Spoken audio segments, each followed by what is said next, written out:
Okay, welcome to the Board of Selectmen's meeting of October 28th, 2015. Please join me in the Pledge of Allegiance. Pledge allegiance to the flag of the United States of America, to the republic for which it stands, one nation, under God, indivisible, with liberty and justice for all.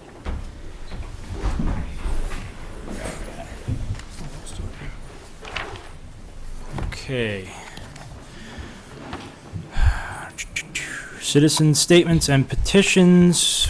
We have Amy from the Senior Center here to make some announcements.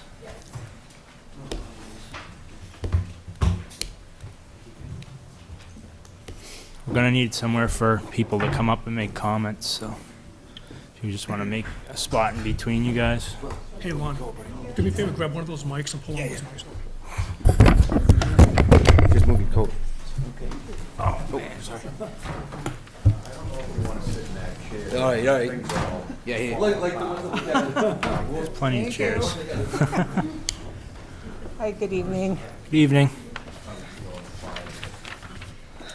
There's a couple important programs coming up I wanted to make everybody aware of. The first is we're having our annual Veterans Appreciation Breakfast, which is co-sponsored by the Mendon Police Association, the Mendon Council on Aging, and the Friends of Mendon Elders. And that's to be held Friday, November 6th at 8 a.m. So we hope to have a good turnout, and so far our attendance list is looking very good. Secondly, I wanted to make the general public aware that fuel assistance through SMOC with federal funding opens up November 1st for everybody, new applicants. We've been processing applications since the end of August for existing members. We've done about 30 applications thus far, and new participants can contact us, get the documentation, and do an application with us after November 1st.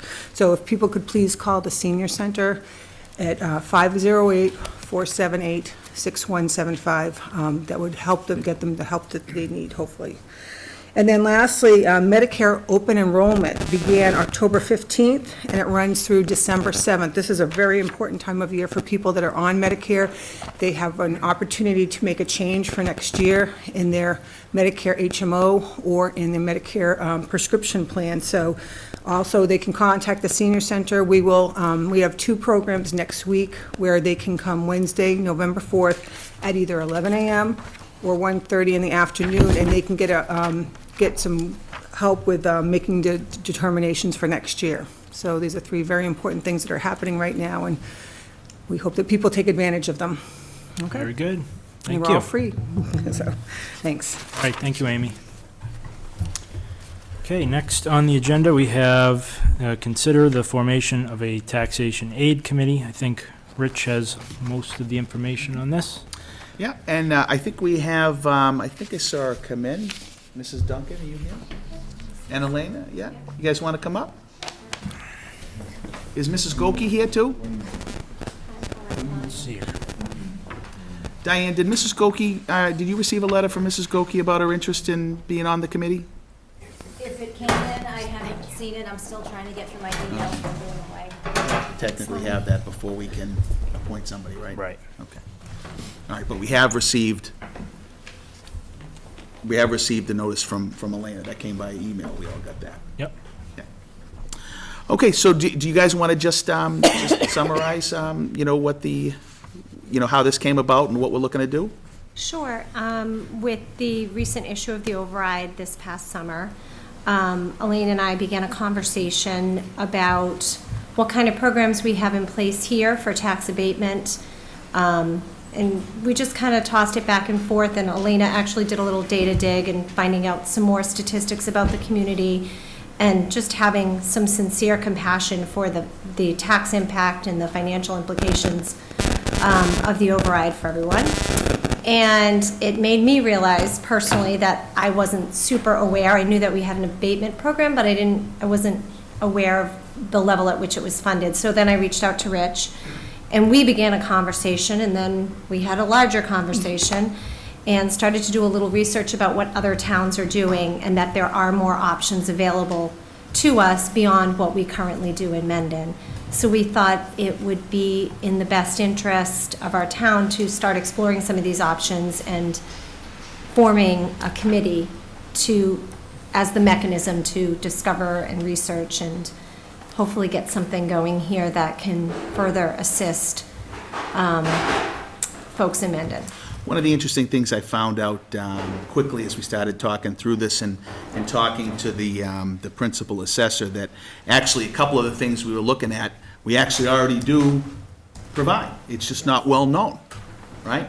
So one of the functions I would expect of the committee to be to obviously make available the information about what programs are available, investigate ones we don't currently participate in, make a recommendation to the board as to which ones we should do. If it so turns out that they recommend and the town accepts one of the options, which is Mass General Law, Chapter 60, Section 3D, we would have to have an official taxation aid committee. So the idea here is to put together a taxation aid committee, the same name, but it wouldn't be an official one under 3D, but under the same name, composed the same way, so that they could just move right on to being that same committee if we should accept that particular legislation. And that particular law provides for the establishment of a voluntary taxation aid contribution fund that then the taxation aid committee helps to determine how the funds are distributed. And so by law, you have to have that committee composed a certain way. Yes, Mr. O'Brien. Either way this committee goes, would you be having the chairman of the Board of Assessors on that committee? I hope. It is required. I think we're planning to set the committee up as it would be if we accept the law. And so the law does state that the chairman of the Board of Assessors would have to serve on that committee. As well as the treasurer, town treasurer, and 3 residents chosen by the Board of Selectmen. Jean? I am the principal assessor. I just want to publicly state that we do advertise the exemptions in the newspapers. We do speak to people when they come into the office who would be, I just had a couple of people in today I was talking to. And I've also gone down to the senior center and actually given seminars. Not a lot of people attend, but we do as much as we can in advertising the exemptions that are out there. All right. Okay. You have the motion? So, I make a, what, yes? There's just one thing on the motion. I think it should say, it should specify. Yeah, it's no problem, yeah. Okay, so I move to create a taxation aid committee to be comprised of the chairman of the Board of Assessors, the town treasurer, and 3 residents of the town. Second? Discussion? All in favor? Aye. Aye. Okay, and I don't have the motion specifically here, so I'm gonna have to wing it here, and I'll write it up afterward, but I move to appoint Elena, could you pronounce your last name for me? Is it Brugos. Brugos? Yes. Yes, to be the first member of the 3 of the Taxation Aid Committee. I guess we'd have term to expire, I guess we'd say 2 years from July, right? Because we do it on even June 30th, right? Even financial years. And terms of 3 years typically, right? Yep. So term to, that would be 2016, 2017.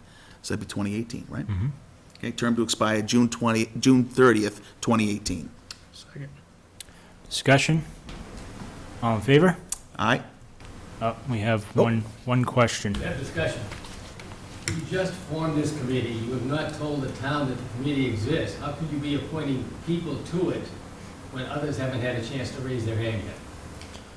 Well, that's true. I mean, we do have 2 other open seats for it. But it's a good point. Would you like to volunteer, Dick? Is that what you're suggesting? I would, but not right this moment. Well, there are 2, and actually that's what I was going to say after the vote, so all in favor? Aye. Aye. Now that this is out there, anyone interested in serving on this committee should certainly reach out to the Board of Selectmen's office, and we'd be happy to have you come in and have a discussion. I think it's fair to say we don't get a cattle run of volunteers. Right. If we thought that was likely, I guess, Maybe we will. maybe, Yeah. yeah. All right. I know I want to publicly thank both of you ladies. I think it's a great thing. I'm going to be very blunt about this. I think that a lot of times I've seen people in town government that act very siloed. Once they get what they want, they move on. And that's not what you've done here, Mrs. Duncan. So I really applaud the fact that you care enough about the impact of what you're doing on the school side to help the town side. So thank you for that. Thank you. Thank you.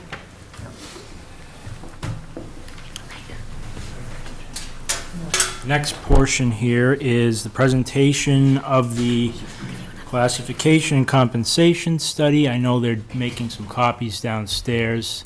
I do want to say that for the presentation, I'm not going to tolerate any side conversations in the audience, so keep that to a minimum, or, well, really not at all. And comments and questions, I'll take them after the presentation is complete. So we'll take a brief recess until we can get them to come up. Which I'm going to go down and get them.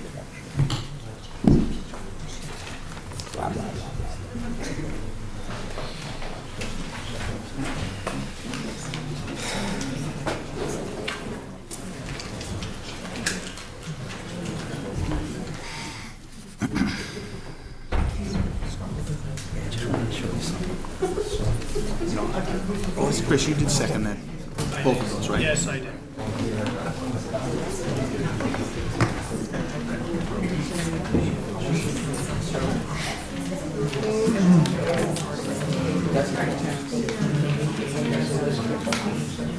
Are you guys adjourning to downstairs when we go to executive session, or are you done for the night?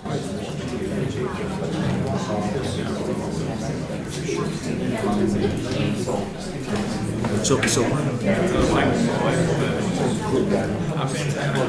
oh, I don't care what we physically are, I just didn't know.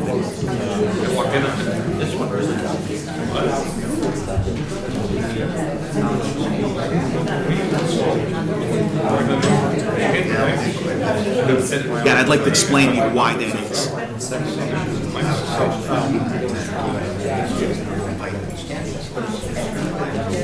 Which one is it?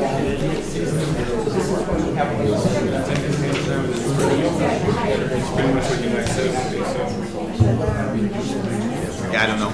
Okay. I'm fine with me. Okay, that's fine.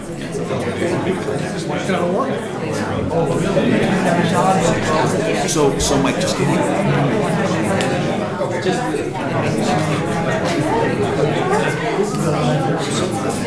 Because I'm out the weekend. Next week. You're out well.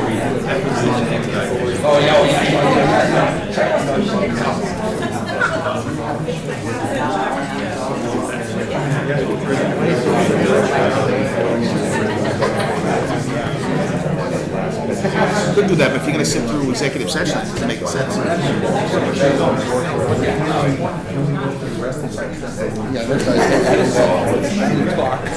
Yes, my issue is we need to capture all of that excess levy.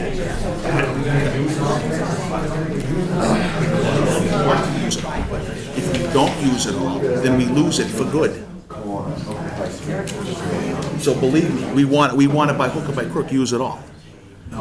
So in order to,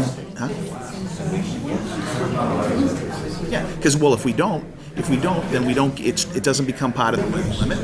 This year's levy, right? Which means 2.5 increases less next year, and we've lost the money this year. It's by virtue of moving it to those lines, Correct. the SDN. By raising appropriate at the SDN.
understand why the free cash is there. That's a big one. I don't have the explanation, it's been 150 for months.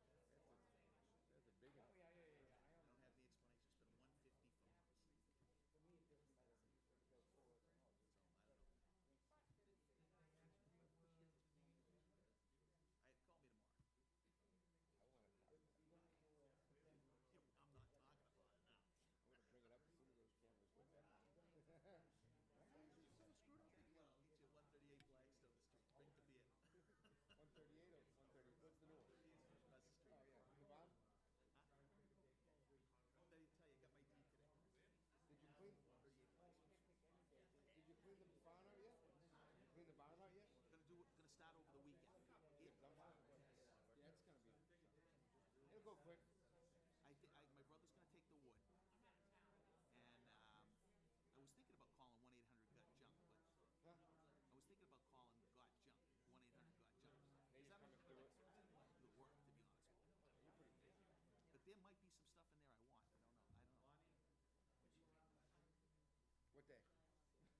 Next week. When I can do Wednesday. I think I'm leaving town Friday or Thursday night. Yeah, we're racing. We're racing. Was the conference for anything good? That's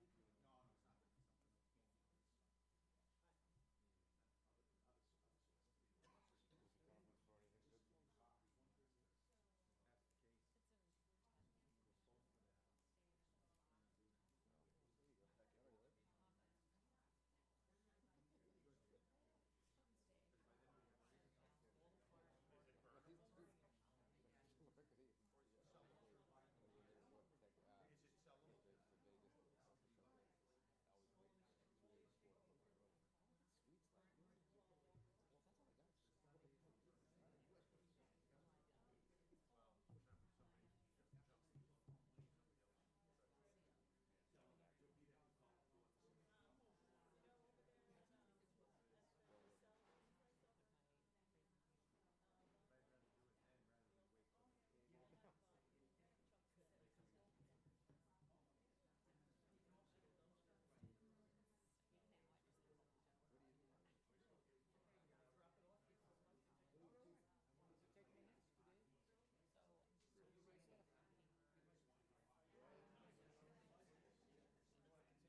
There you go. Is it sellable?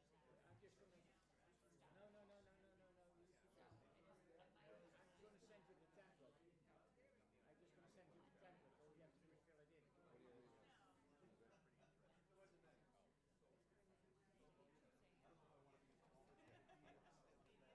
It was only 3. Yeah. You're going away next week? For how long? Oh, just Friday. I'll be home Sunday. Okay, I got a list of stuff here. I'm gonna send you an email tomorrow. What kind of stuff?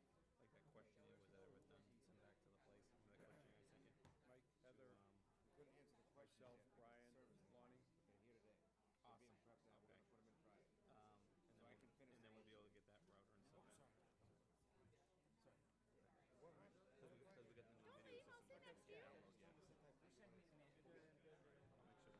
Yeah, I got it right here. Actually, you can watch this weekend. We got no video now. Call tomorrow at 6:20. You're good now. She wants to see me better.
So this is no. Won't you drive a BMW?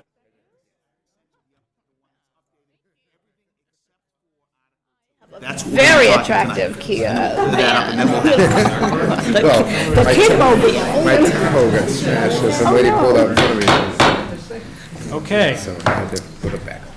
we are back in session. Does everyone that wanted a copy of this, did they get one?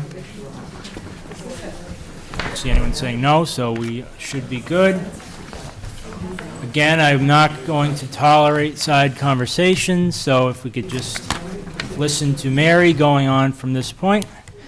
And Mary has the floor, and she's going to introduce herself. Great. Well, thank you so much for inviting me back here. I'm happy to be here. Just for those of you who may not know me, my name is Mary Flanders Icardi. I work with the Collins Center for Public Management out of UMass Boston, McCormick School of Government. I've been with them about 6 years. Prior to that, I was home with my young children. Prior to that, I was the HR director for the town of Watertown. Prior to that was the assistant director in Barnstable, town of Wellesley, graduate school, and Mass DPW. So I'm dating myself because when I was there, it was Mass DPW. Now it's been Highway, and now it's DOT. So you do the math. And I have an 11-year-old, so you can tell I had my children a little older. So I'm fortunate to do this work.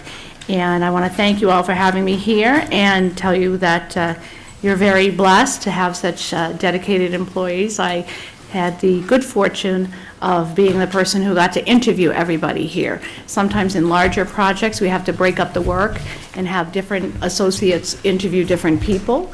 And I was able to meet with everybody who wanted an interview here. So that helps in the cohesion of the study as well.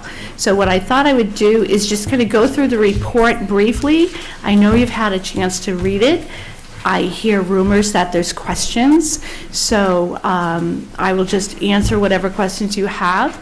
I'll go through it briefly, and then we'll just open it up and say that this is the beginning.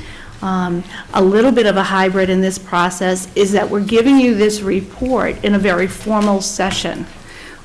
Typically, we send a draft ahead of time, but I think because of the timing, because of the concerns of everybody involved, we've kind of pushed it to this joint meeting, which is great because we may as well have all hands on deck as we look at this and move forward to the next phase. The report is fairly self-explanatory in terms of the process. You know, how did we approach this project? Everybody was given a questionnaire. Everybody was offered an interview. Draft job descriptions were created. Simultaneously, the positions were rated. When you speak about what a rating is, that means to evaluate a job based on the factors that kind of determine the weight of a job or the value of a job.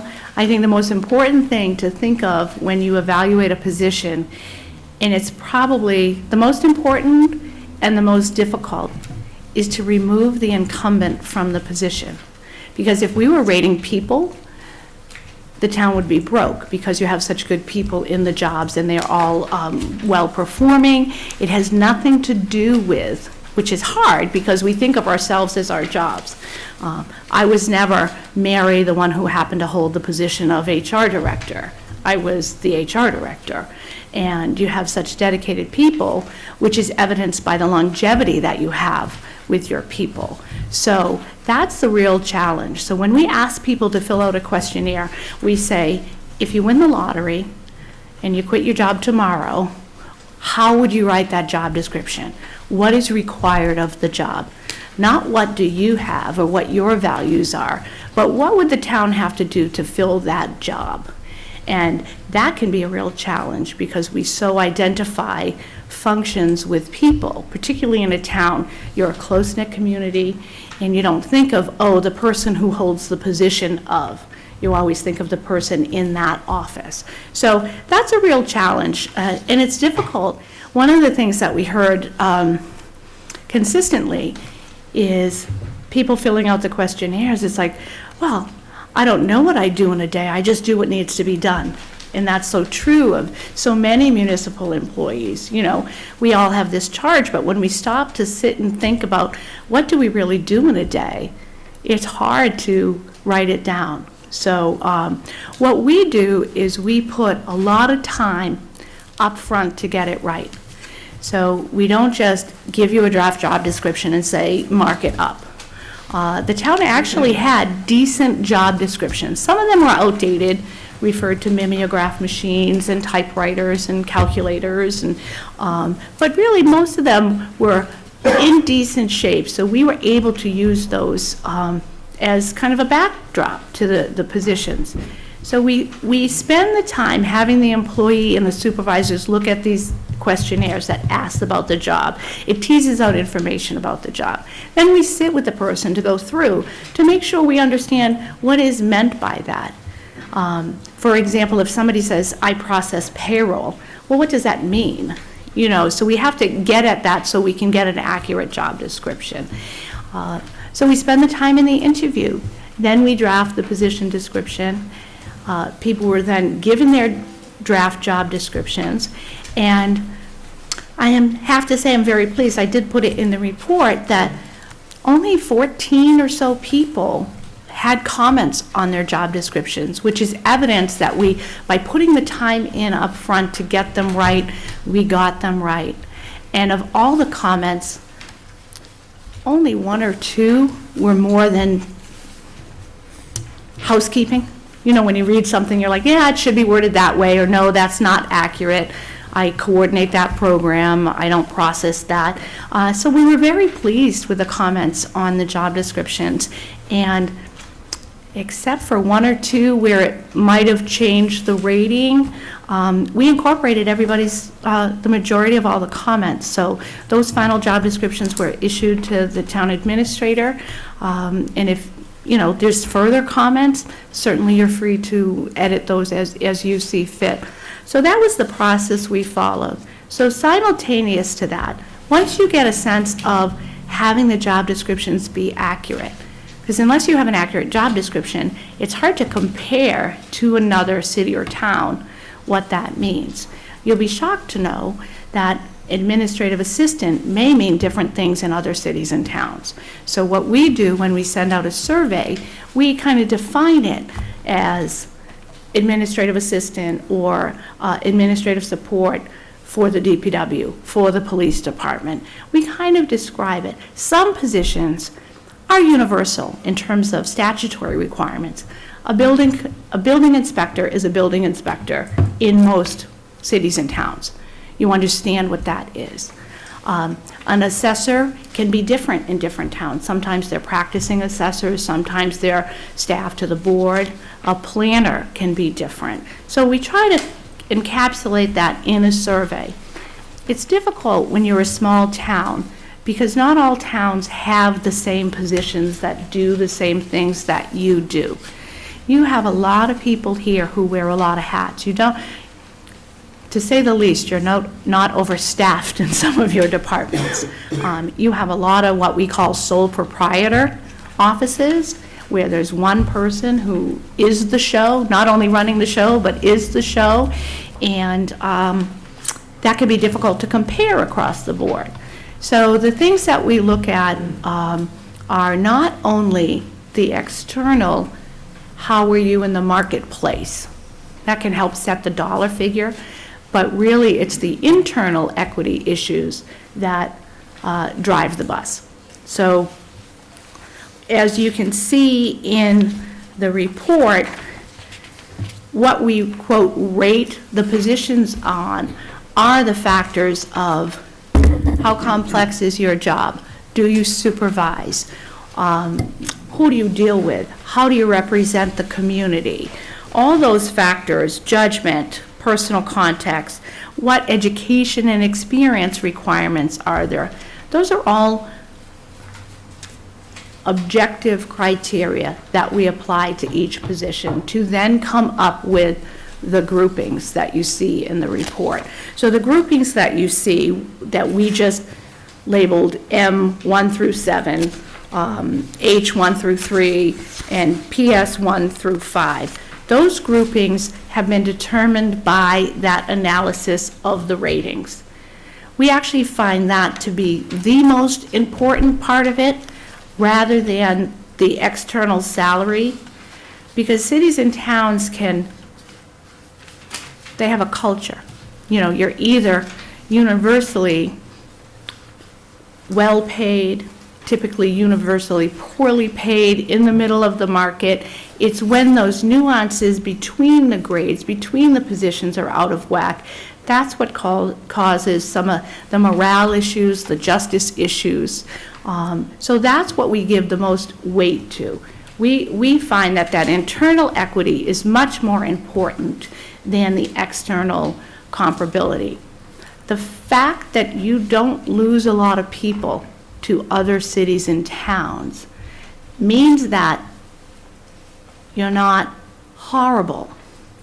However, the survey results show you're on the low end of your market. And our approach was to get you into the marketplace so that you then don't lose people or have people, quite frankly, who are miserable with their pay, and that does not help productivity at all. And we want to be good employers within reason of affordability. So you have to balance all of those things as you move forward with our recommendations. One of the keys in looking at this is also dealing with some of the supervisors who were able to assist with their vision of their departments as well. We don't just ask the incumbents, we ask the supervisors as well to comment on the job descriptions and the questionnaires. So we followed the same thing. Somebody did mention to me on the way in, the salary survey and how we came up with the communities. If you recall, when I came here the last time, we talked about who are the communities, who has the town used in the past, and we came up with a list. And then when we started getting the data back, it was very skewed. We were finding that there weren't comparable positions. For example, a nearby town that starts with an M and ends in a Ford has many more positions than you. So they don't really compare. And some would say, well, they pay better than us, but they don't really compare. So we took that out. We took that town out of the survey, and you still come out low. So, so we made that decision. We went out again, based on some feedback from you all, that, we need some more comparability.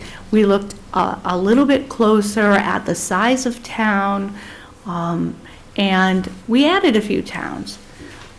And we really feel by having that second bite at it, the survey data is accurate. Sometimes, the data is only as good as you get from the other cities and towns. Other towns, we have no cities in here, I keep saying that. But it's enough of a data point it's like a GIS map, you layer it on. The key is the internal equity, then you take a look at the external and layer that on and say, where does that fit? Where are we now? One of the biggest challenges you have, which is probably why you commissioned the study, is that you don't really have a pay system. You have individual pay for people, and that's a function of how long they've been here, what they were able to negotiate when they got hired. There is no rhyme or reason to your pay system. And this is a huge step. No matter what you do with our recommendations, you're going to come up with a system that at least can be applied across the board. So the fact that you have some employees who, we all take jobs at different rates of pay for different reasons. I made less money to be 5 minutes from my children when I was an HR director. People make different decisions at different times in their lives. But you all haven't even had a pay range assigned to a function level. So it's been very individual, which is why when you look at some of the survey data, it seems a little scattered, that you've got some that are way over the range. Well, those who are higher than the minimum in some places, it's because they've been here so long. and they would be maxed out in their pay range. Some of your newer people actually fare well because they were recruited in at higher higher pay. The people who get penalized are that middle group because they've been here long enough, but yet there is no system. There's no system of step increases. There might be a COLA, there might not be. So there's no movement for people within a range, which is why when you look at the salary survey, you'll find that because you have an individual pay for people, they tend to be, in some cases, above the minimum of other cities and towns, but below the maximum. So that, or the reverse actually, because your pay is the maximum, but your maximum is out of whack with that range. So that's where it's tricky. So when you look at the salary results, survey results, you'll see different amounts of being under and over the range, or actually greater being under than a little bit being under in most cases. What we did was we used the median salary because in our experience, we find that that's more accurate than an average. Traditionally, studies will say, what is the average market pay? What's the average in the market? Well, in your market, you could really have an outlier that pays really well or pays really poorly, and that gets improperly weighted in an average. A median is what is the middle pay. So that is why we use median. I'm not a statistician, but an example is you could have, I wrote this out today, you could have an average of $20, $20, $22, $26, $28, $30, $36, and $45. You had that outlier of 45. The average of that is $28.37. The median is $27. That's a $1.37 difference. Now that seems little. That's $2,700 a year on 40 hours. So it does make a difference. $1 more per hour for employees is a big difference. If they work 40 hours, that's $2,080 a year. So sometimes you're skewed when you're looking at a dollar figure, but because so many of the smaller towns work various hours, we can't use annual pay to study. We have to look at the hourly. Some towns are 35 hours, some are 37 and a half, some are 40, some are 10, some are 18. So we do the hourly on purpose, but sometimes we feel that says, oh, that's only $1 an hour. $1 an hour can be $2,000 a year, which can be 5% on somebody who's making, not much money. That's a big difference for people. So that's why we use the hourly, and that's why we use the median. By using the median, you kind of remove the high and the low when you're doing an average. It's like when you were in school and they're like, we're going to drop your highest grade and your lowest grade, and then we'll get to your true merit or value. It's justified median on the basis that that 2,000 be a big benefit, but then your example, the median was lower than the average. Right, because we don't want you to use the average. Because if we took out, if we took out the 45, that average would be lower than the 27. So if we use the system of drop the high and the low, so in my example, 45 really skewed those results. That's why we use median. So just, I always get confused on this, and if I looked it up median, mode, and average. If I got it right, median is if your top number is 100 and your bottom number is 50, the median's 75. Is that right? Exactly, yes. Okay. No matter what the other numbers are? No matter what the other frequency numbers is, are. Yep. Top and bottom, middle point of top and bottom. Right. Okay. Right. And, we do this frequently enough that we can add an average column, but the problem when you have not the best comparables, like I said, your let me pick a position that, I'll make up a position, because I don't want to pick on anyone. Your HR director, here is paid this, but it has the same title, but it does different things in other towns. So you kind of, by averaging though, there could be an HR director who's an assistant town manager someplace. So we go with the median. It's a statistical decision to use that. We find, actually, that the median is less than the average in most cases because it takes care of those high and low. We say it's an objective evaluation, and it is, but it's not an absolute science. There's an art to this. There's an art to classification. There's a certain amount of sense of things. So that's how we approach it. We start with the median, and when you see the recommended salary surveys, which I did send out a salary recommendations. I did send out amendment today, so I'm sorry that didn't get here ahead of time. Kim was able to print it out. There was clearly a typo in one of the public safety. We used the median, and the median was 1790, but the chart said 16. That should have been 18. So that is corrected on what you got this evening. So that was just a typo, because it was very clearly in the report that the median minimum was $17.90. That should have been 18. So I humbly apologize for that. So our attempt in the chart that shows the minimum, median, our attempt was to show you where the differences are for some of your sampling of positions. And that is how we approached it. We used the median minimum as a guideline to do that, I call it the GIS layering, with the pay scale.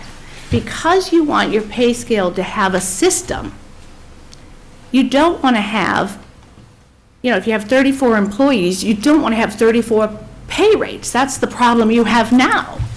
You want to have grades and steps. And there's points where you have to lump them together and separate them. So we are recommending this grade structure based on the findings of studying the positions and superimposing the salary on that. Excuse me, you're on the recommended salary schedules page? We can be.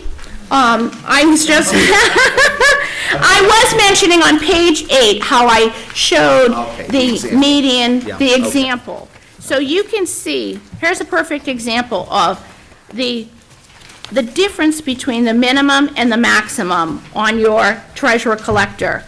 Well below the minimum, but the maximum is not quite as far below. And that's a function of having a single pay. You're not showing a range. So that's where it can be tricky, which is why you can't have absolute individual surveys, because there's so many nuances across cities and towns. So the larger indicator is in fact the grades that we assign. That's where we start. That's the foundation of the system. So if you want to look at the adjusted, it was in the memo that Ms. Newman just printed out. If you look at where the salary scales start, this one here, the one that shows the 3 pay scales, each one of those step 1 positions is a function of the median minimum on your pay scale. So if you look at the pay scale in the column that shows the survey median minimum, you'll see that that corresponds pretty closely to what we have as the first step on these pay scales. For example, if we look at public safety, the median minimum for PS5 is $17.90. We put step 1 at $18. For The PS4, the median minimum is 22.26. We did 22. So, and if you look at all of them, in highway, 22.99, we used 22. In Highway 3, 1733, we used 18. In Highway 2, 2060, we used 20. So that is where we started from. And in most of those line up. For example, in the M schedule, M1, the median minimum is 42.72, we use 42. M2, 38.69, we use 38. The tricky ones on your whole schedule are your M3 and your M4, and those are most of your department heads. Those are the ones where the nuances are the most difficult to capture across different towns. So the medians are not a direct, they're similar, but they're not as close. Like the M7s, it's 1676, we use 16. M6 is 1883, we used 18. M5 is 1988, we use 20. Then the M3 and the M4 are 29 and 31, and we use 26 and 28. That is because we want to standardize going up in the grades and across. We could argue one could be $1 more, and if you used, for example, if you use somebody in this town who's been here a long time, in your median, they would skew these results. Some of these we don't have a lot of data points. Some of these we have to look at and say, how large is the department? One of the issues that is big in this town is how large is the department? Is it a department of one? Do they supervise people? That's a big component of being a manager. Are you responsible for other staff? So these are the things, all of these things coalesce into our recommendation.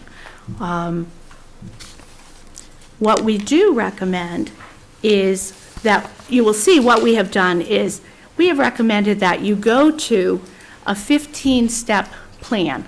There's 2% between each step. That's a 30% range, which is fairly standard in the municipal world. You can apply any system you want. Those are all policy decisions. We recommend that you tie step increases to performance. You can choose to do that or not do that. We don't recommend, as a rule, to adjust these pay scales every year for a COLA. We recommend that you do that because the market doesn't change by a COLA every year. You know, we recommend that you look at the pay scale in terms of adjusting it across the board every 3, 4, 5 years, see how it goes. Now, I do understand there's been some recent agreements with different employee groups. What we would recommend is you put this system in place. I think I put in there for January 1, notwithstanding any union agreements. And then if you've agreed to a COLA, change the pay scale at that point. Don't mix and match the two, because quite frankly, this data is last fiscal year as well. So, you know, we're into a new fiscal year, and depending on when your COLA was given, you want to, you know, be mindful of that. So our recommendation is to get people onto this scale, see where they fall. We recommend that this study is to really just create this scale, not to be, with all, you know, due respect to everybody, it's not an upgrade study. It's a, we need a system study. And we want to place people on the scale that causes them to be at or as close to above what they're currently making. Then you all make your adjustments to whatever you want to do. We've seen all different variations when we've recommended this. Some towns want to give, you know, if you've been here more than 15 years, you get an extra step. There's all kinds of policy decisions you can make. We do not get into that. That's really up to you all. Some people want to, you know, place people on the scale based on longevity. That really is up to you. Our goal is to get you a system so that you can then use that fairly across the board moving forward. Because not having a system is a problem. You know, you're going to either get behind in the market, you're going to have compression with, frequently, when we see people who have just a one salary system, you know, you came in at $25 and you've had your adjustments over the years, particularly if it's in a department where there's union members below that person, you see that compression, because typically unions have steps and COLAs that bring that person up closer to their managers if there is no adjustment.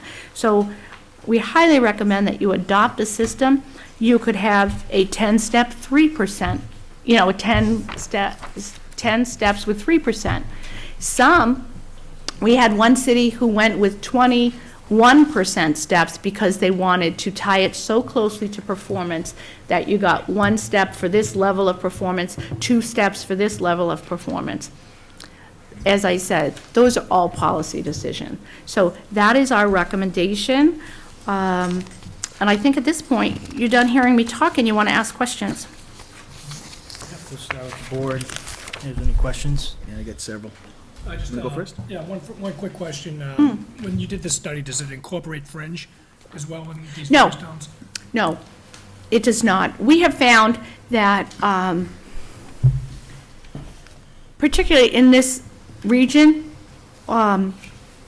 it's not that different across the board, that it's a significant amount to study.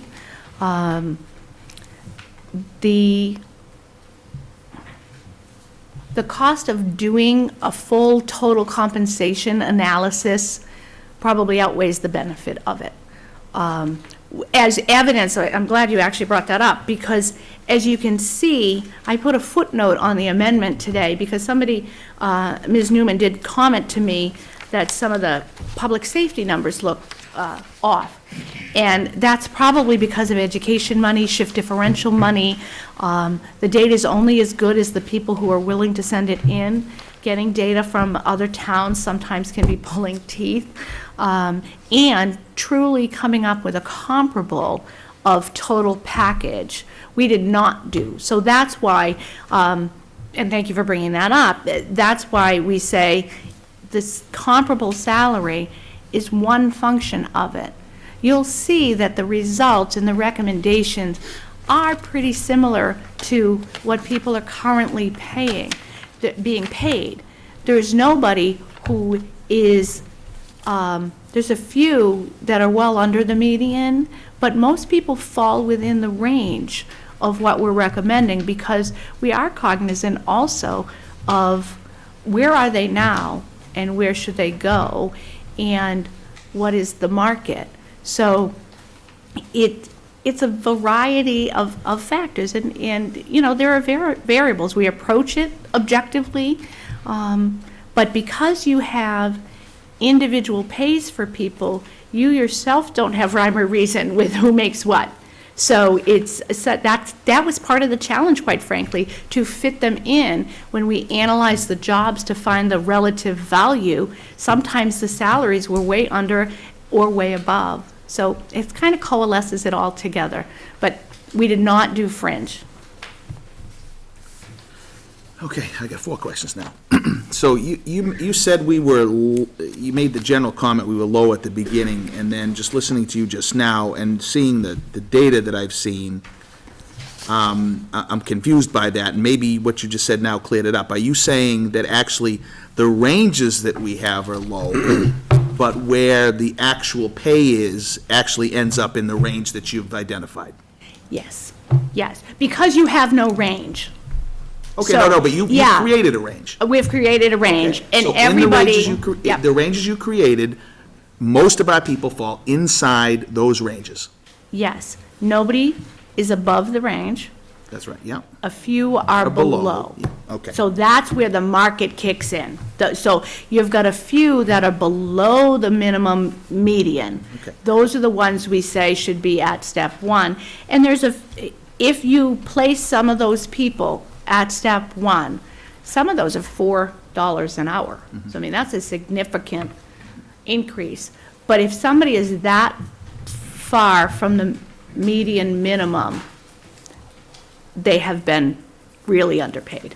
Okay, Yeah. but again, the simple interpretation of what you've said, and it matters because people could have got the misinterpretation of what you said in the beginning, is that although our ranges are low, most of our people fall inside the range that you've identified through the study. Yes. Okay, all right, good. Yes. So that's the first question. Second question, when you normalized, I assume, and I was confused by this, and first I thought you were normalizing between us and the different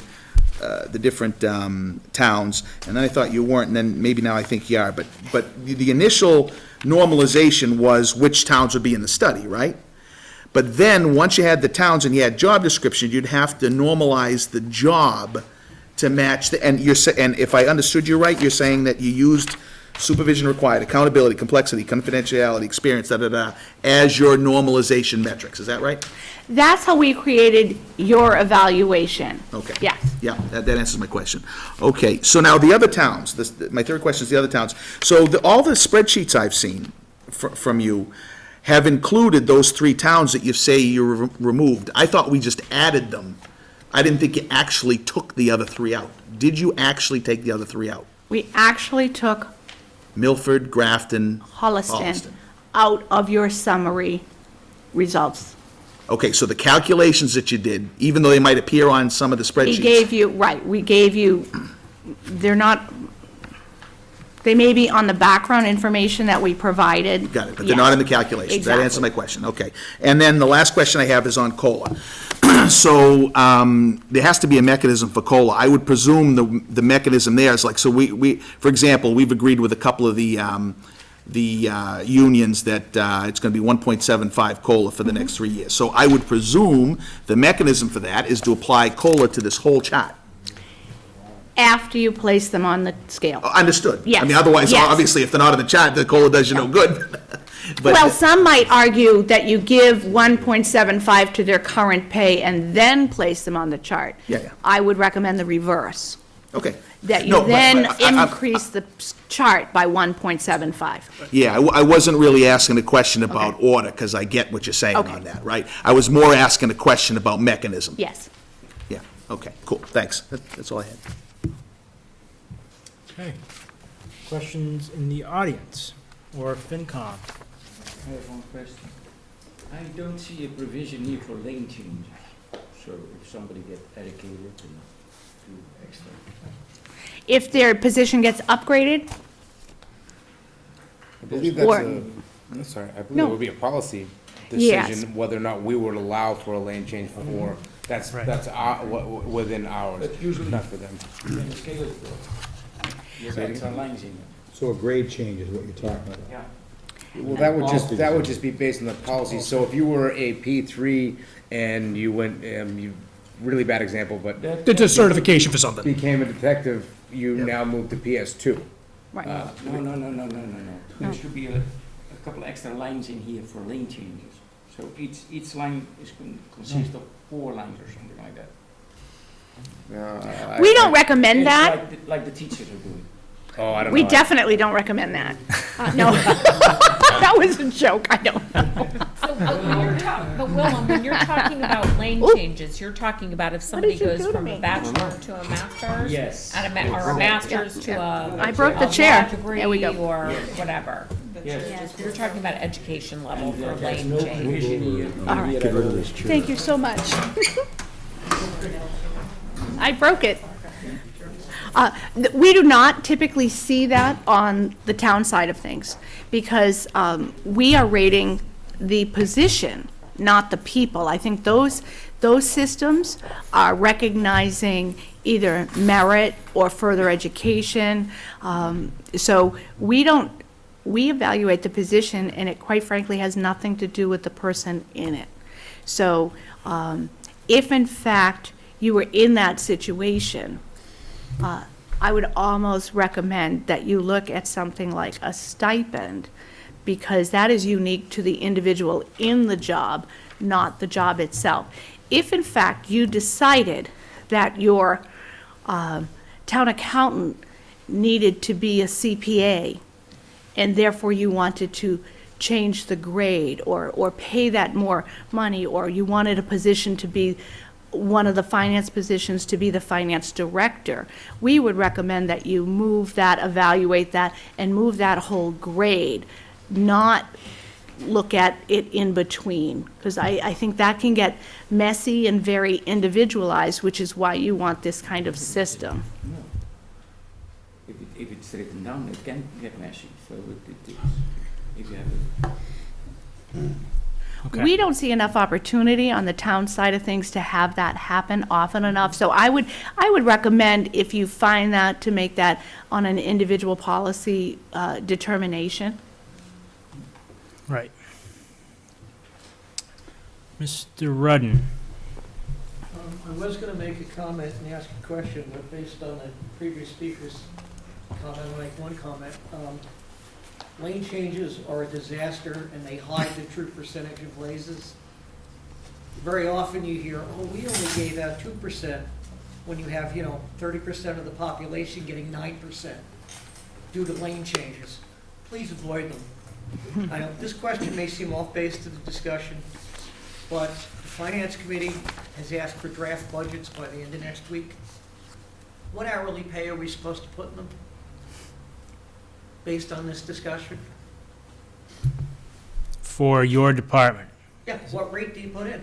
Can I respond to that? Yeah, go You ahead. haven't said anything yet. Yeah, so we do the same thing we do every year there, Kevin. Just leave the salaries flat, and then you adjust all the other items, right? So we know that we're gonna go through this dance. So just don't worry about the salary line items. The corollary question to that, if this schedule is adopted, does that mean you do away with the annual 3% raise for everybody?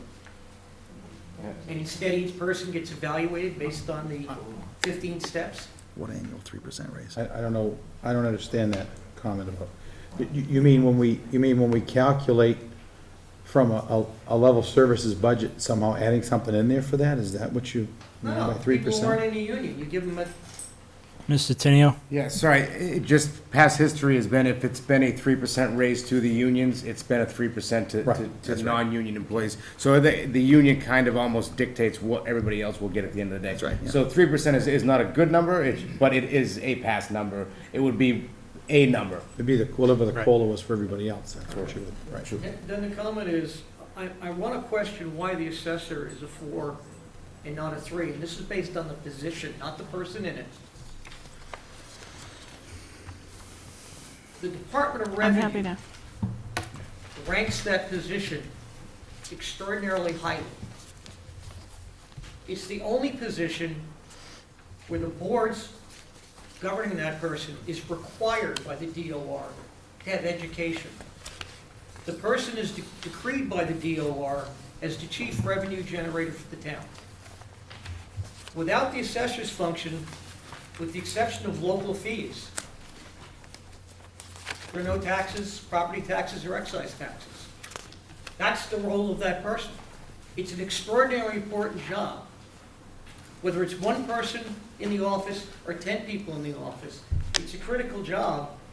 And to see it ranked so low just bothers me. It's a critical position for the town, whether it has one person in the office or 20 person in the office. It is the revenue generating position in the town.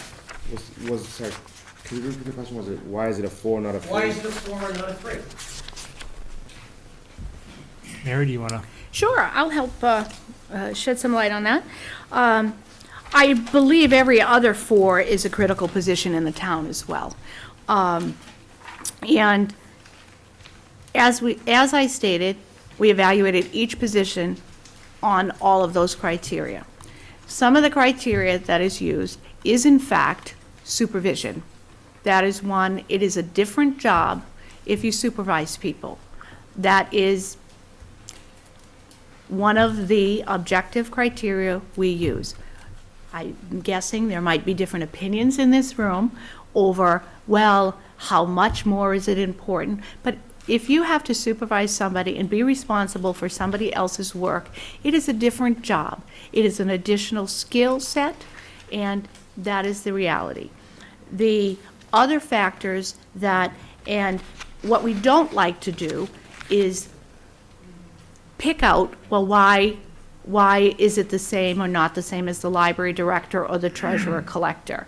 So what I will say is, the reason the library director and the treasurer collector have more points, it's all about how we apply the system.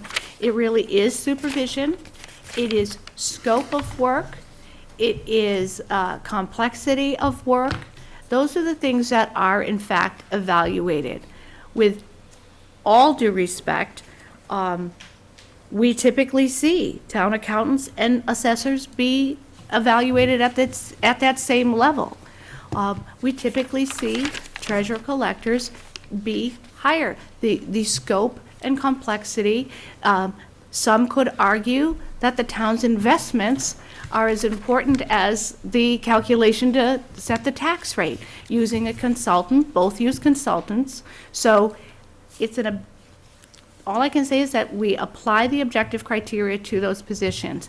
The years of experience required for a treasurer collector are in fact valued differently in this study.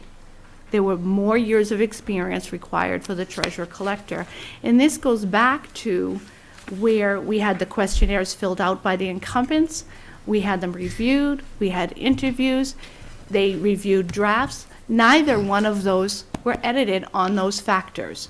So sadly, and again, this becomes individual as well. We are the job we hold, so that's where it gets difficult. So these positions, and I mentioned 3 and 4 were the tricky ones. They're your key people. They're your department heads. Some would say put them all in the same range. That's a big range of salaries in that. So we made determinations based on our criteria that we evaluate that this is the appropriate grouping, and this is our recommendation. Mr. Rudden? One rebuttal comment. With all due respect to the other people on here, and this has not been an attack on another position, okay? Without revenue, the rest of the positions here are meaningless. Plain English. Okay? Department of Revenue, state laws determine what the assessor does and what role other departments play. Okay? I don't care who's in it, I don't care how big the staff is. This town grinds to a halt. The great majority of the revenue, all property taxes, all excise taxes, cannot be collected until the assessor commits the bill to be collected. The treasurer collector would have no function except local receipts without that. I'm trying to take personalities out of it. I'm looking at the criticality of the job. Okay? I can take that to the extreme and even say it should be number 1, but I'm not gonna be absurd. But it certainly ranks with the treasurer collector, because the treasurer collector ain't got anything to collect unless the assessor does. And okay, but I mean, I think it can, you're making an argument, and that makes sense, but if we don't have a town clerk, then none of us are sitting here because there's no elections. So, I mean, you can just go on and on about every position here and argue about, well, we can't have this if we don't have that. So, yeah, of course, the principal assessor's position is critical, but you can't pick out one and not point out the others. I think the issue more is supply and demand, right? I mean, that's the skill set and the supply and demand, not the criticality, because naturally, I mean, the whole world doesn't run unless you have a cultural division of labor. It's all important, but they don't all get paid the same. So, not that I necessarily agree, because I would tend to agree that maybe that position ought to be a 3, but I'm just saying that the importance of the position it's just not germane to where it should be, I don't think. Mr. Tenio. I think that the reason that we actually had this study was because this conversation was taking place, and we have to accept this study on its merit and based upon what their recommendations are, because we've actually asked them to do this because we couldn't come to these conclusions on our own. Well, I want to refute that. What we've asked for is a study that gives us advice, right? It's advice, just like a lawyer gives us advice. I think sometimes town council thinks that they're the boss, but they're not. They give us advice, and we decide what to do. So I totally agree that we needed something external. That doesn't necessarily mean we swallow the whole recommendation wholesale. Can I ask a So, question? okay, so, I'm sorry, yeah. So Mr. Chairman, I have a question. So these recommended titles are based on your study of the positions that exist in the town? Yes, And then what you did was look at comparable positions in those other 10 communities yes, to come up with these ranges? yes. So I guess specifically, to pick out something like the town clerk, are all of these fairly standardized where what a town clerk does here, the town clerk does in those other communities? So it's apples and apples when you come up with the numbers? In some titles, you're absolutely right. I mean, the statutory positions, and many of these are statutory positions. The town clerk has the statutory requirements. The difference may be is somebody the elections commissioner. Some town clerks are not. They have a separate board. Your building inspector is absolutely one that is the same across, some towns give them other work to do, but they have the building code to enforce. Are there any of these where the recommended title is, or the title of the job is skewed from who does those jobs in other towns? Not at your department level. As I look at them, one that typically gets bantered about is it a council on aging? Is it a senior services director? But a town clerk, that's a standard title. Assessor, as I mentioned, sometimes it's principal assessor. Sometimes they are staff to the board of assessors. This is a real assessor, doing the real assessing work. So the title of principal assessor, the job the principal assessor does here is the same job as the full-time assessor does in other towns? Exactly. We kept that title because there was no need to change that. It doesn't have a particular nuance over somebody else. We have to get at that. Some are called, and that's where the misnomer is, in some towns, they're called assistant assessor because they are the assessor for the board, or they're a member of the board. Sometimes the title of assistant assessor is really the misnomer. Principal assessor or assessor usually means the same thing. So principal assessor is a more accurate term in this case than assistant assessor? Yes. We typically don't like the assistant assessor because they are often not truly the department head, but in this case it is. Well, isn't another, in the case of the highway surveyor, we have a highway superintendent, which really is the same person. Traditionally, one's elected, the other one would be an appointed, so whoever's one is the other, and Alan, Right. maybe I'm wrong, but that's what I remember from the, but we have one person doing those two jobs, surveyor and superintendent. Does that have any bearing at all, or how does that compare with other communities that you use these? The way in which we compared the highway surveyor, not many still have that title. We compare that to a highway superintendent. When you look at the work and the functions that are done. That's my point. It's, So in other yes, words, it's so apples we, and apples. exactly. You compare this with Right. other people Right. that. We do not compare this to some of the larger places, which is why the M with the Ford, the public works departments can be very different. So we wouldn't use that as a comparable. This position is more than in some towns, there's a highway superintendent under a public works director. We didn't view that this way. This is the top one. He's the guy. Yeah. Okay, but you said that you normalized the positions and what you did pay scale-wise based upon these 10 criteria. So even if it wasn't apples to apples, you made the adjustments based on these criteria. That was my next question. So if this position, in other words, you're saying the highway surveyor here, being the top guy, in some communities answers to a public works director. But in our case, because of the size of the town, he's ultimately elected by the people and he does run the town. All of those numbers were normalized for what he does compared to people in other. in this- If there was a thank you for asking that.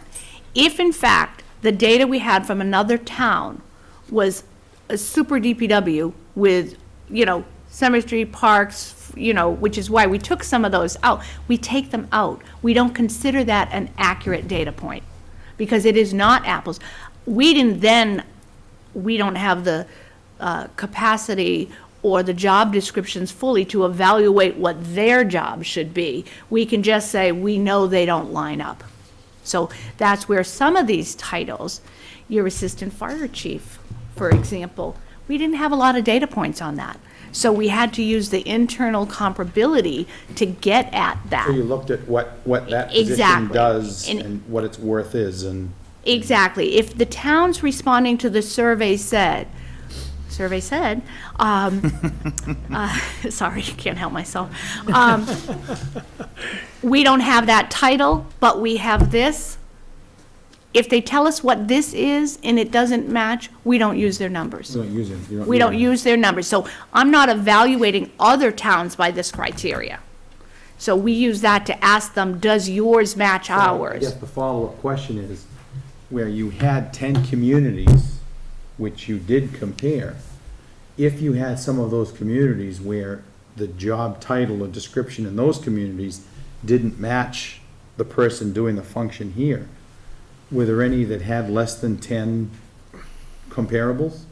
And how much less? Many. If Many. we, which is why you'll see, the exact point is the assistant fire chief is, we didn't list, you'll see on the survey, if there's no median minimum listed, it's because we did not have enough data points. 2 surveys does not make a data point. So we only used 3 or above. And that's captured within this study? That's the summary. the summary, yes, yes. Were there any that were really that low, that were only 3 or 4 or 2? If you don't see a median, I can count it up real quickly if I look at it. If you don't see a median minimum, it's because they did not have enough data points. Enough And then comparables in other towns. Exactly. So what did you consider a statistically relevant sample? Just 3 or more? We used 3 or more. You have to have 3 to have a median. Right. You certainly would. Well, Two. well, you could, sure. You could have 1 at 100 and 1 at 0, and it's the median's 50. But median means middle point between at least 3 or more, Okay, well, there you go.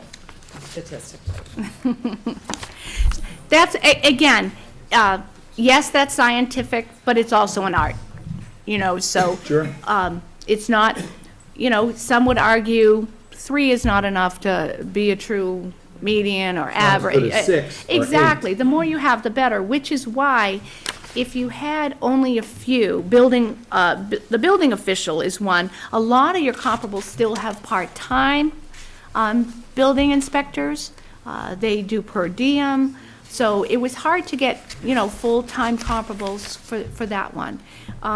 So It's actually only one. that's where, when we don't, in the absence of having comparable data, we have to use our GIS layering that I talk about to look at the up and down to say, okay, the other ones in that mix come out here. And we believe these others should be close or equal. So that's what we use. Mrs. Phipps, did you have a question? I have a question. I'm still a little bit confused on some of the towns, why they were taken out and others were kept in. For example, Holliston being taken out. I'm confused as to why Holliston would be taken out. Now, they're not close in population they're not that close to what we are, but there are fewer people in Holliston than there are in Northbridge, and Northbridge is still in. So I'm confused. And also, if you look at the median income, or the income per capita, I'm sorry, Holliston is actually closer to us than Northbridge is. So I don't understand why one would be taken out and not the other. It's my confusion. Sure. There were quite a few positions that did not line up, and they were really they were that 45 I used in my example, and they were skewing the results. And part of what we do is to be realistic as well. For us to come in here and say, you should use Milford, Holliston, and Grafton, who pay significantly better than you. We want it to be your comparables, not just in the statistics. That's where the art comes in as well. We initially start with who are your abutting towns, who is a comparable. We had a suggestion to use, a town farther west. We're like, no, we want it at least to be in the ballpark. Those are all subjective decisions. But we do have enough data here to say you're below. And quite frankly, how much, you're below enough that if we said you're $5 more an hour below, you'd be saying to me, this is crazy, we can't afford this. This is realistic. This is realistic of where you are. And again, this is where we get to say, this is why you asked us to do it. It's difficult. It's tough to say, which one is this? We reached out, we got more comparable data, we found towns more like you. Northbridge is much more like your town hall than the Holliston Town Hall is. That's why we use Northbridge and we don't use Holliston. And we could argue, we do it. We do the EQVs, we don't necessarily use per capita income. We use the equalized value, we use the average tax bill. I don't know Holliston's average tax bill. So, again, we could churn this all. So you're We trying could to do churn apples to it. apples, and you're Yeah, saying we what? are, and it's the good faith effort to do that. That's correct. So what I'm getting from that is that not only was the pay much different than these towns that you've included here, but the positions as well were Oh, yes, different. yes. Much different. Yeah. Okay.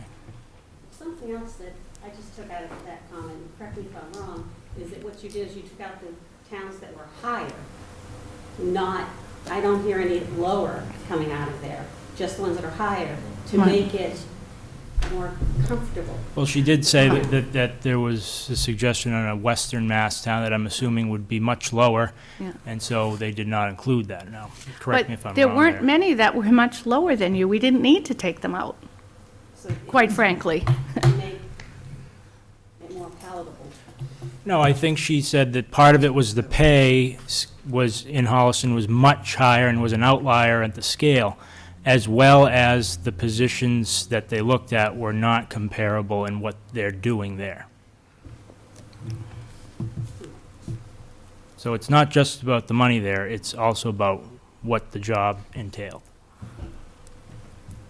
Ms. Welch? Since we're on this particular subject, my question is why would the town of P ending in ton be in here? Because just briefly looking at it, and I do mean very briefly, I believe the figures were much lower, much lower. But I did only look at it for maybe about 1 minute.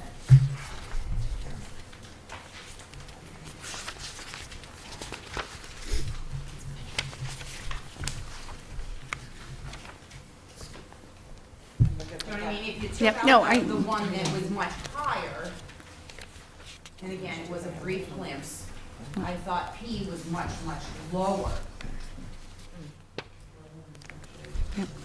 I would- Sorry, I was just informed that Berlin was much lower.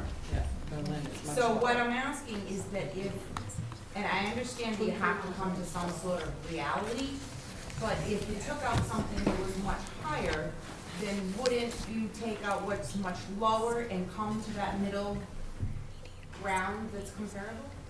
I think that, through you, Mr. Chairman, the difference is the town halls in those towns are much closer to yours.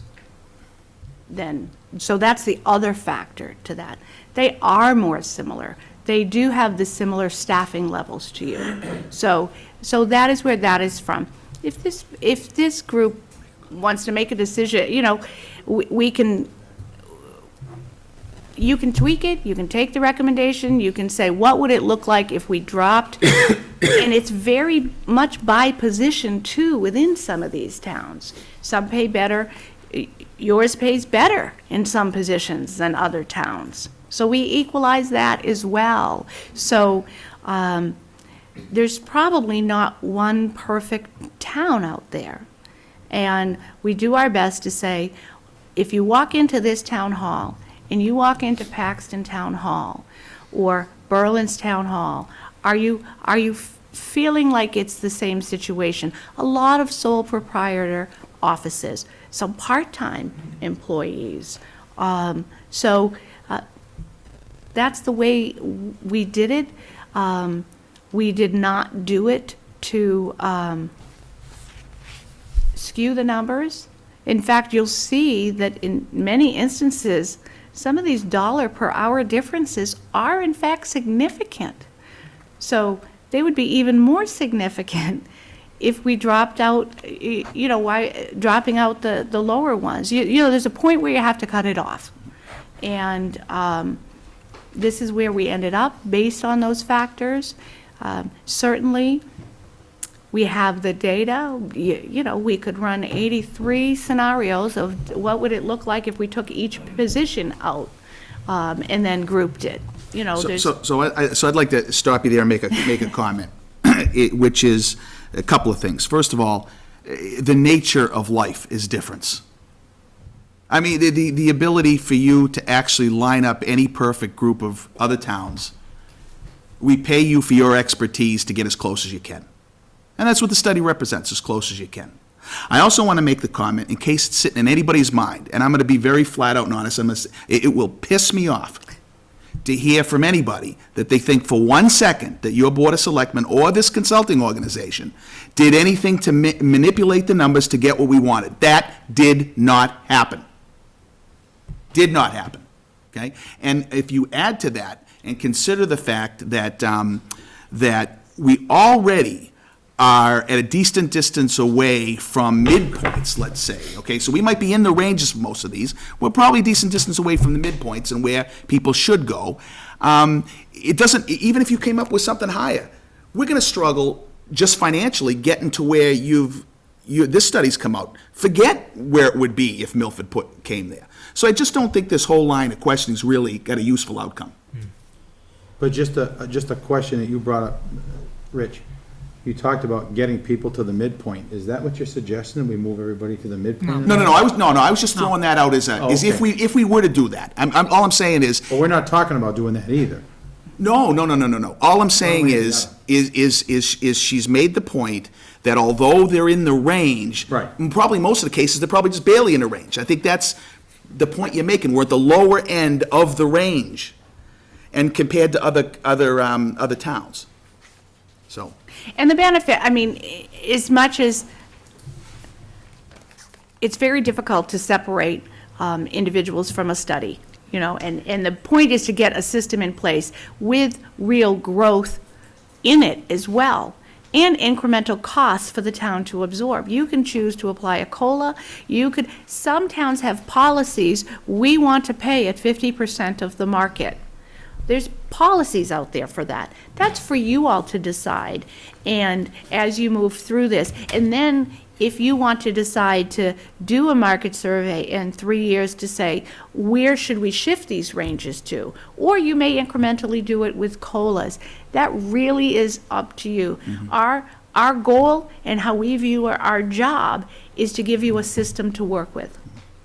But are these numbers, when you look at the grades and then the steps from the other 10 towns or 8 towns in this, do those numbers land in the middle of the steps? And then is that, I mean, you kind of distribute it around the middle and then just plop our employees into it and they ended up on the low end? No, what we went for is using that median minimum. We use that. So some people can conceptualize it, it's almost average, but it's not. We use the average minimum to create your minimum of the pay scale. Okay. So when you see those numbers in that median minimum column, they are pretty close to what I've recommended to your first step. They're not in the middle, because that's for you to decide where you want to be in that market, where you want to be in that. We could go to Wellesley and want to be at 75% of the market, and everybody would be at step 8. So, Mary, is one of the, I haven't seen it, but is one of the pieces of collateral you produced for us on this, does it include plotting where our people are actually against your latest, against your Where they would fall? Yeah, yeah. The 'Cause I want individuals? to try to get a feeling for, whether they're mostly sprayed around the bottom, or they in the middle, or, kind of where they're at, because I think that's an important exercise for us to do. Sure. I certainly worked with Ms. Newman on that. I did not, there was a little bit beyond the scope of our plan, because you might want to have a policy decision, but we No, could easily we can- do that. No, we can Yeah. do it. We can do it. I didn't want to redo it if. I actually asked him to pull that together for Oh, you us did? today. Okay, good. I think they're close to the minimum. Only a few would be beyond Okay. the middle. Some of your Yeah, long-term useful to know. employees, yes. All right. Mrs. Phipps, that's fine. No, but I'm still stuck on this question. Sure. I understand that. I feel bad with my the- back. That's okay. I understand that the numbers that you're coming in with are to look more like what we could afford, and that makes sense, what we as a town can afford.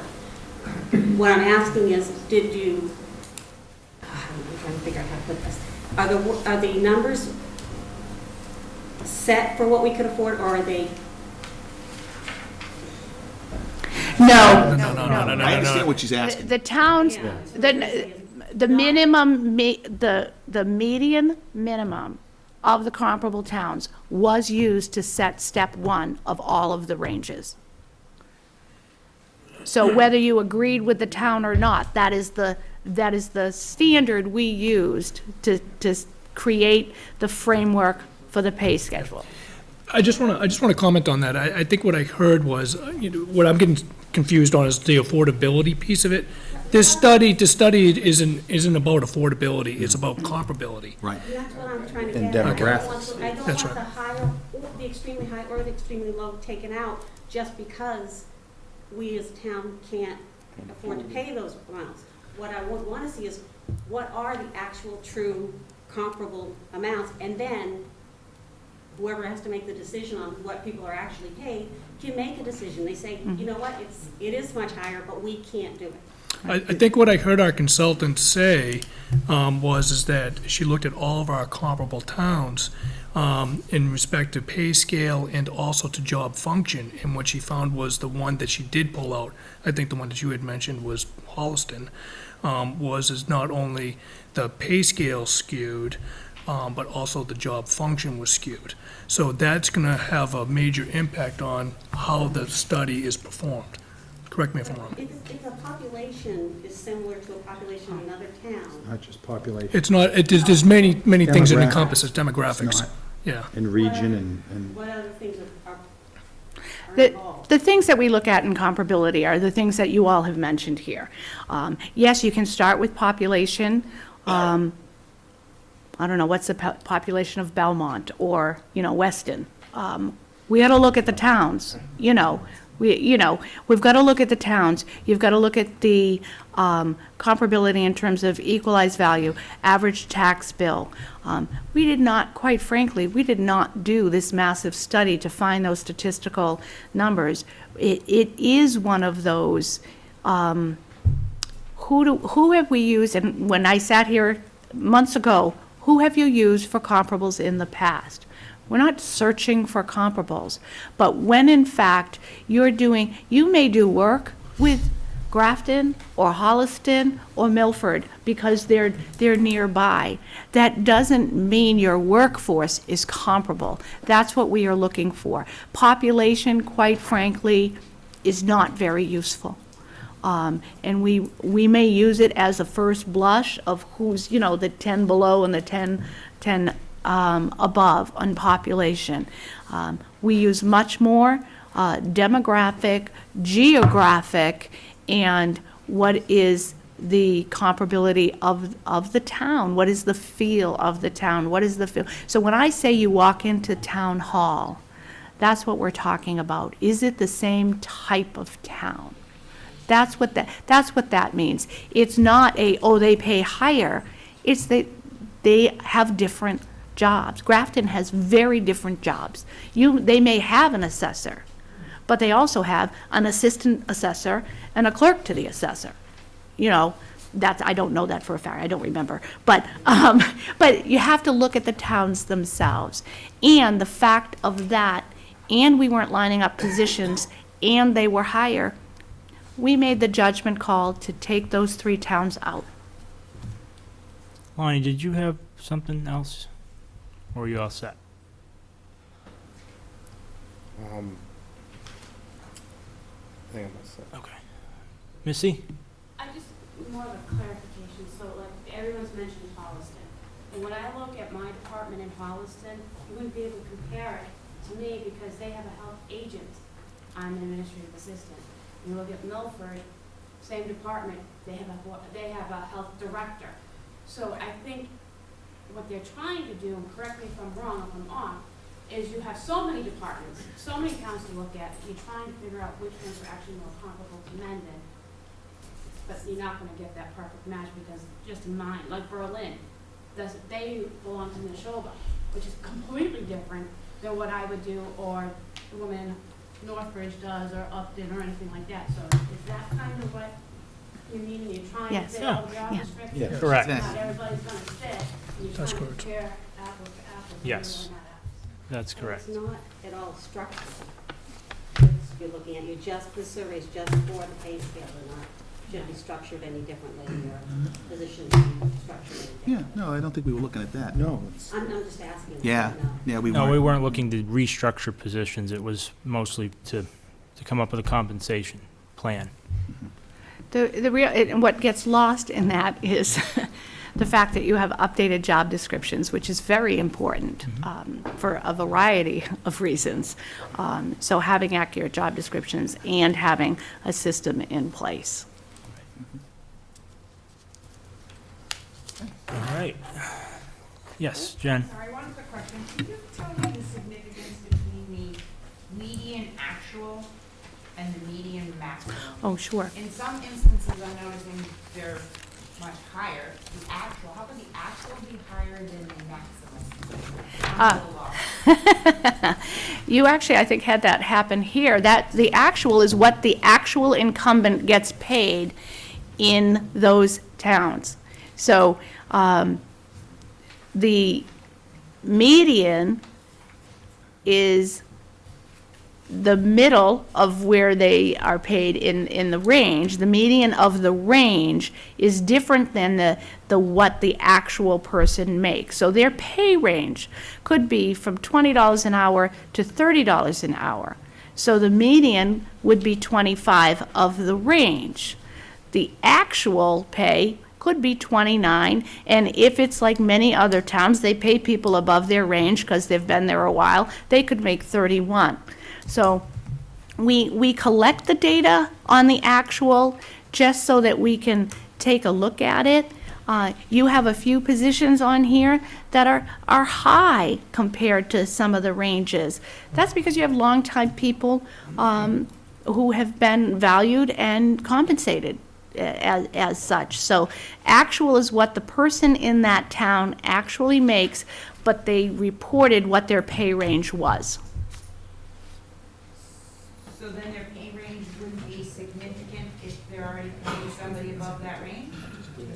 I'm sorry, I am incredibly lost. No, I mean, my example, and I can look at an example if you're, tell me which one you're looking at, but my, I don't know, I mean, okay. any where it says median actual hourly, conservation clerk, assistant treasurer, collector, they're higher than the median actual than the median maximum. So what, if I'm Right. following along, they actually pay their employee more than their highest range? Yes, some towns do that. We would not recommend that. But then if you look at the range, it's different.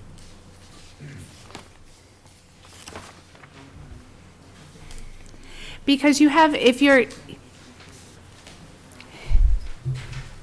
every town gave a range if they have a range. So we came up with the standard range. every town had an incumbent. So that's the actual is the median of all those incumbents. And if in fact people, one of the ranges may be from 25 to 35, even though the median may be 26. Their actual may be at the 34. So what those are apples and oranges, because when you look at, if you looked at all of the data and you saw what the ranges were for 6 towns, the median would be between the low range and the high range. The actual, if you have senior people, they're all going to be at the high end of the range. So, Oh, okay, I get yeah, okay. It can So be. if you took 3 towns, just say 3 towns, and their range goes up to, 30, 25, 28, or whatever, and in those 3 towns that you happen to pick, those 3 incumbents had been there for a great deal amount of time, they would be up at the maximum, so then you're taking the median. Of that, yes, you got it. We'll hire you. Come to the call-in center. Does it pay better? Not really. Well, it depends on the median. Yeah, the average.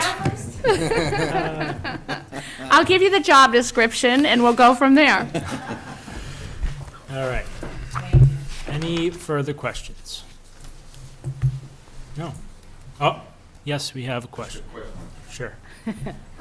If we do go to the grading step, who decides the step? The department head and then approved by the board, or how would that work? Well, so you're saying if you're going to be placed on this chart, on this. Right, so if I was to be placed on a chart and deciding a step, how would that process hypothetically work? Well, the recommendation, I believe, is to, we would place you at the next, at the hourly rate that's closest to your current rate, onto your grade. That's where you would be placed. That's what I'm assuming. Yes, so if somebody's, what I've read. right, let me just pick a random one. If I make $33 an hour currently, and I'm going to a PS2, a public safety 2, I'm going to make $34 an hour because that's step 1.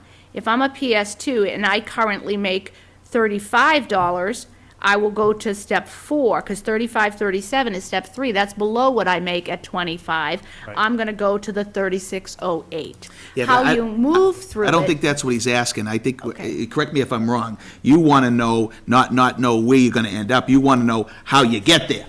Oh. And, Kind of, yeah. yeah, so in other words, so what I suspect we would be doing here is we're certainly going to discuss this at executive session. We'll decide what our strategy is. Is he not getting the answer? I guess he doesn't want the answer. Where he's going to fall. Okay. Yeah.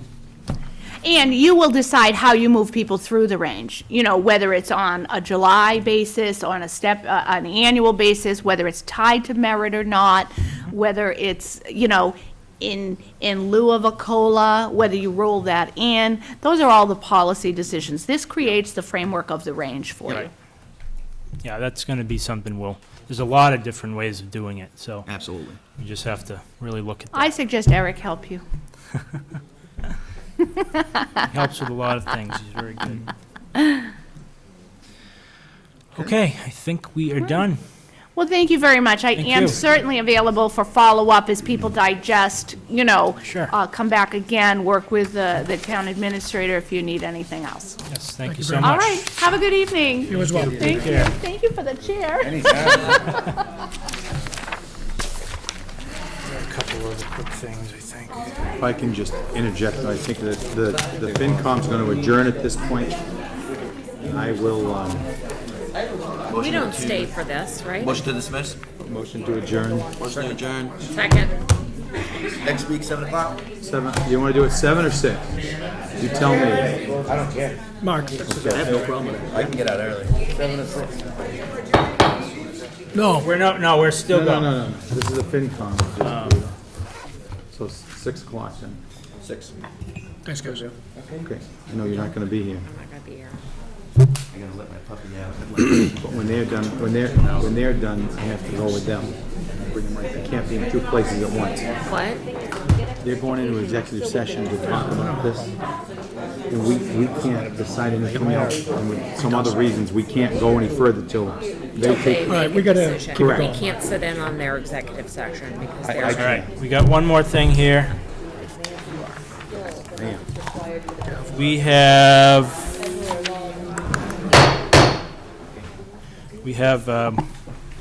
sign amended form for a alcohol license. We do? Came on actually late, so Did it get- Diane has details on that.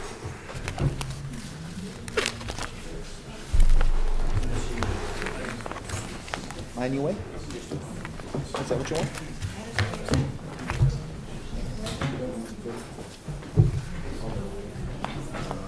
Diane, do you just want to explain the amendment form we have to just approve? Capital Planning Committee. I bet you're not happy to be back from Italy. I'm not.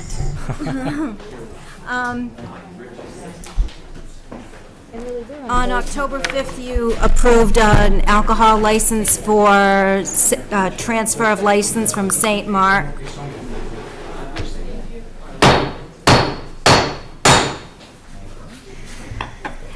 You approved a transfer of license to St. Mark, Inc., the general store, from the current owner, from the previous owner, and the manager's name was in the employee identification number block, and that number was not included on the form. So the ABCC requested that you sign an amended form.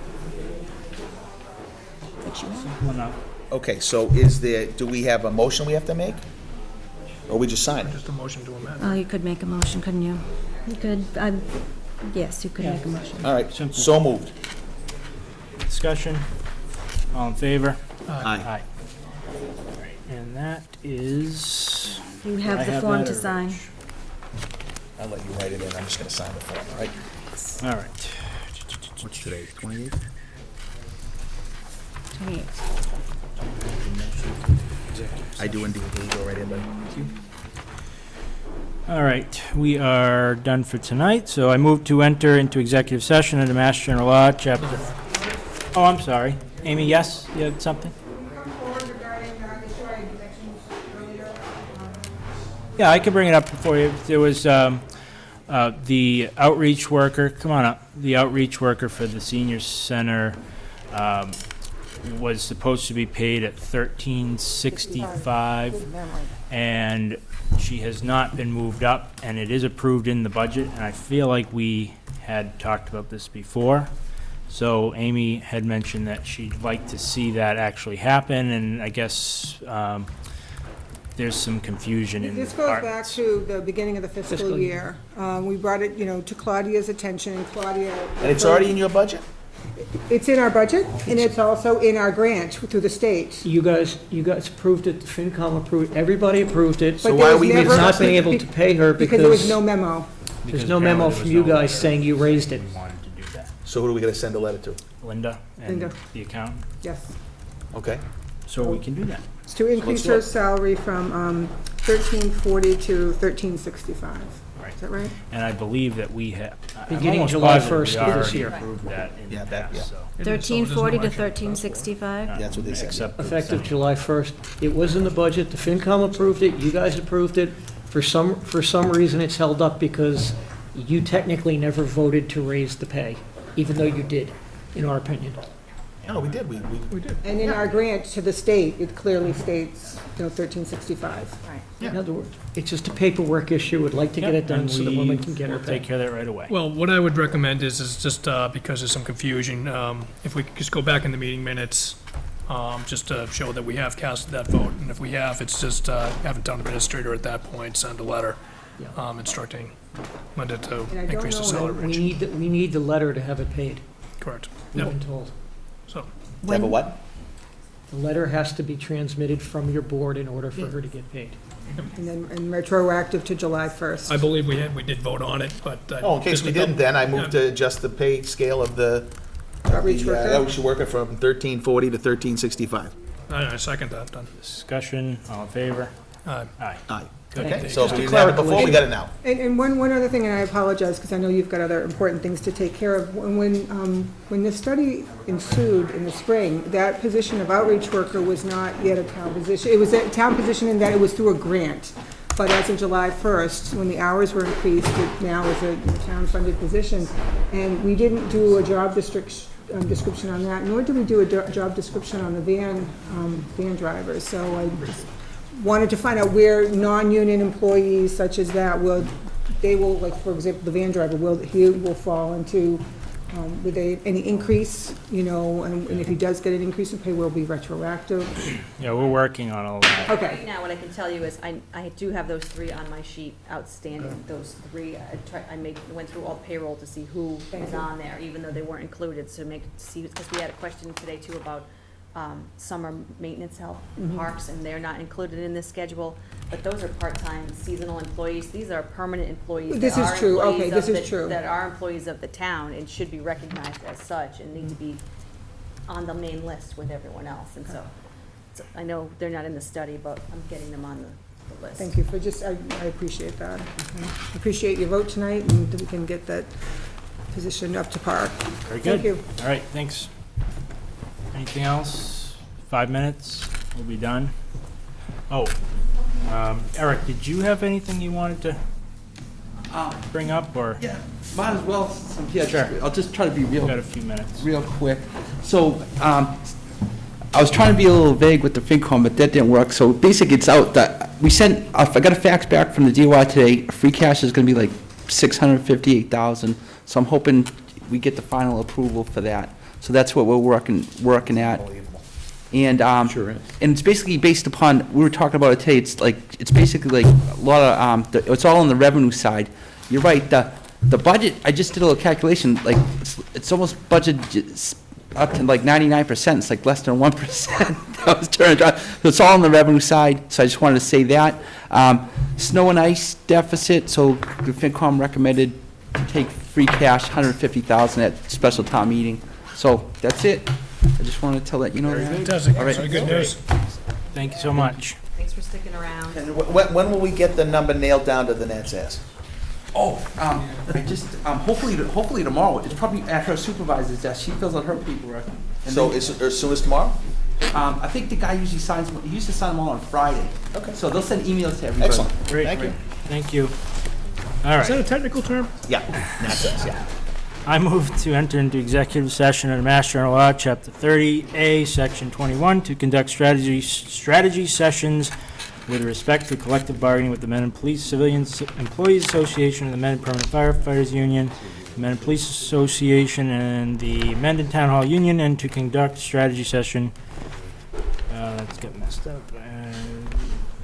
Open session may be detrimental to the Selectmen's bargaining position. We will reconvene only to adjourn. Roll call vote is needed. Schofield, aye? Burke Need eye. a second. Oh, sorry, second. I was gonna say, Burke eye. Schofield, aye? Real aye.